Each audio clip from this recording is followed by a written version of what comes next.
A quick shout out to Ricky for the video suggestion. Today's going to be a fun one. In The Lord of the Rings, Frodo Baggins uses the ring numerous times throughout his journey. In the films, we can see that whenever he uses it, the all-seeing eye, as well as the Nazgul, are made aware of the ring bearer's location. So could Sauron see Bilbo in the same manner as he would see Frodo when they would use the ring? Well, no, he couldn't. Thanks for watching, guys. I'm just kidding. To fully answer this question, first we have to analyze Frodo's dealings with the Dark Lord whilst he was wearing the ring. Frodo wore the ring a total of 6 times in Tolkien's Lord of the Rings. Majority of those took place during the timeline of the Fellowship of the Ring. In the films, when Frodo uses the ring, Sauron is made aware of him. Never put it on, for the agents of the Dark Lord will be drawn to its power. It wants to be found. However, before that time, when Bilbo uses the ring, he seems more resistant towards its evil, and Sauron is not effective in locating him. Despite the burglar using the magic ring in Mirkwood on his quest with the dwarves, while simultaneously Sauron had his fortress within Mirkwood in Dol Guldur. Years later, the Dark Lord resorted to torturing Gollum, the previous possessor of the ring, to gain knowledge of the ring's location. So why is that? I'm going to split my answer into 2 parts here. Firstly, Tolkien is remarkably consistent in his portrayal of the ring bearers whilst they use the ring. This is including Smeagol, Bilbo, Frodo, and even Samwise Gamgee, who wore the ring in Cirith Ungol whilst rescuing Frodo.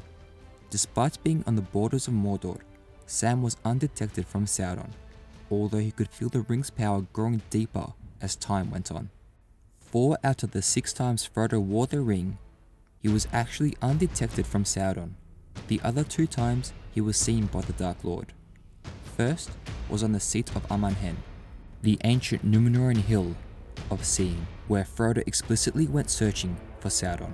Only at the very end of him being in the Wraith-World did Frodo encounter Sauron. The halfling uses the ring again shortly after the incident, with no negative effects, whilst leaving the Fellowship and attempting to hide from his companions in his decision to travel to Mordor alone. The second time Sauron located Frodo when he wore the ring was in Sammath Naur, where the ring was forged and Frodo openly claimed the ring as his own.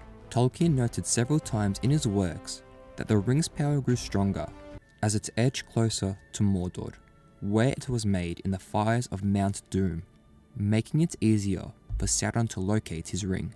In the films, Bilbo is relatively untroubled whilst using the ring. This is up until the Fellowship of the Ring, when he uses it for the final time at his 111th birthday.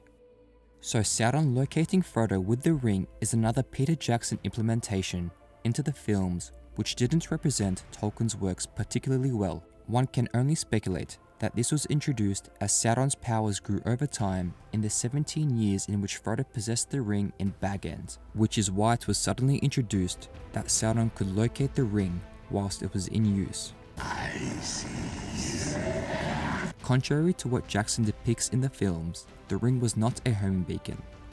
Only in specific circumstances could Sauron, or the Nazgul for that matter, locate the ring. In Bree, when the ring willingly slips onto Frodo's finger, the Nazgul are within close proximity of the prancing pony, and this is the reason they were able to detect the halfling's location. I hope you enjoyed this video, my Middle-earth friends.